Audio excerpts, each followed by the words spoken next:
काफ़ी अच्छा लगा। सीआईआई की ओर से जो विमेन लीडरशिप समिट रखी गई है, उसमें हमारे आर्मी कमांडर जी भी थे और बहुत सारी विमेन लीडर्स थी, विमेन जिन्होंने बहुत कुछ अचीव किया है, विमेन अचीवर्स भी यहाँ पर थी और बहुत अच्छा लगा इनके बीच आकर और इनसे बातचीत करना। बहुत ज़रूरी है हम सब महिलाएं एक आवाज़ में बोलें तो मुझे लगता है और स्ट्रॉन्गर हमारी आवाज़ होती है। इसमें अगेन मैं धन्यवाद देना चाहूँगी माननीय प्रधानमंत्री जी का, जिन्होंने ये बात को, अब हर व्यक्ति के अंदर ये बात है कि हमको हमारी बेटियों को आगे बढ़ाना है, महिलाओं को सशक्त बनाना है। महिला बहुत इंपॉर्टेंट पार्ट है हमारी पूरी यूनिट का, हमारी सोसाइटी का। तो ये जो बदलाव आया है, जो सोच में बदलाव आया है, उसके लिए माननीय प्रधानमंत्री जी का धन्यवाद दूंगी। Government of India, government of Rajasthan की बहुत सारी स्कीम्स हैं, योजनाएं हैं, जिसका सबको स्पेशली महिलाओं को लाभ उठाना चाहिए। अगर आप किसी भी स्कीम को उठा के देखेंगे तो सबसे ज़्यादा लाभ अगर किसी को मिल रहा है तो वो महिला को मिल रहा है। तो मैं तो आपके माध्यम से सभी महिलाओं को कहूँगी कि हर स्कीम के बारे में जानकारी लें और उसका लाभ उठाएं और खुद भी लाभ उठाएं और औरों को भी लाभ उठाने को प्रेरित करें। उनका जो जिस तरह से उन्होंने कल राष्ट्र को संबोधन दिया, उन्होंने जो बात रखी वो बहुत ही, मुझे लगता है हर व्यक्ति के दिल को छुई है वो बात।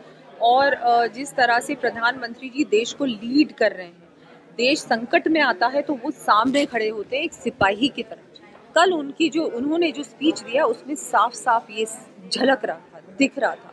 मेरे तो आंखों में आंसू आ गए थे वो जब उनका स्पीच चल रहा था। और ना केवल मेरे, आपने देखा होगा पूरे पंडाल में जिस तरह से हर व्यक्ति को उन्होंने छुआ, उनको टच किया इमोशनली, हर व्यक्ति जुड़ा उनके भाषण से, उनकी बात से। और ये केवल बात नहीं थी, उन्होंने करके दिखाया।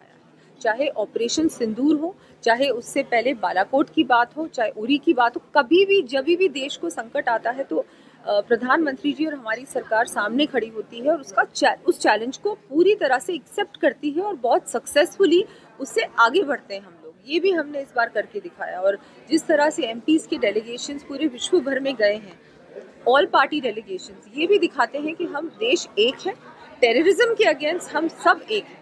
और आगे भी अगर इस तरह की एक्टिविटीज देश को होंगी तो बिल्कुल भी ये टॉलरेट नहीं होंगी।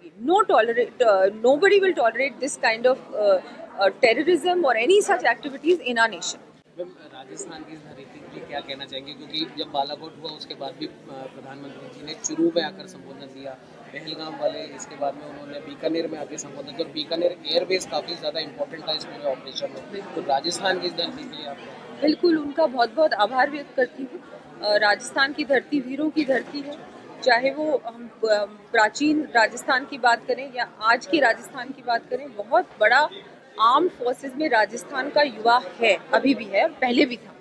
तो सब लोग वहाँ थे, कल भी थे। और मुझे लगता है बहुत महत्वपूर्ण सीमा है हमारी, बिल्कुल अड़ती हुई है पाकिस्तान से। तो आई थिंक बहुत इम्पोर्टेंट, स्ट्रैटेजिकली भी बहुत इम्पोर्टेंट है राजस्थान और बीकानेर। तो वहाँ पर वो पधारे, मुझे लगता है बहुत बड़ा मैसेज गया है पूरे भारत में और पूरे विश्व में।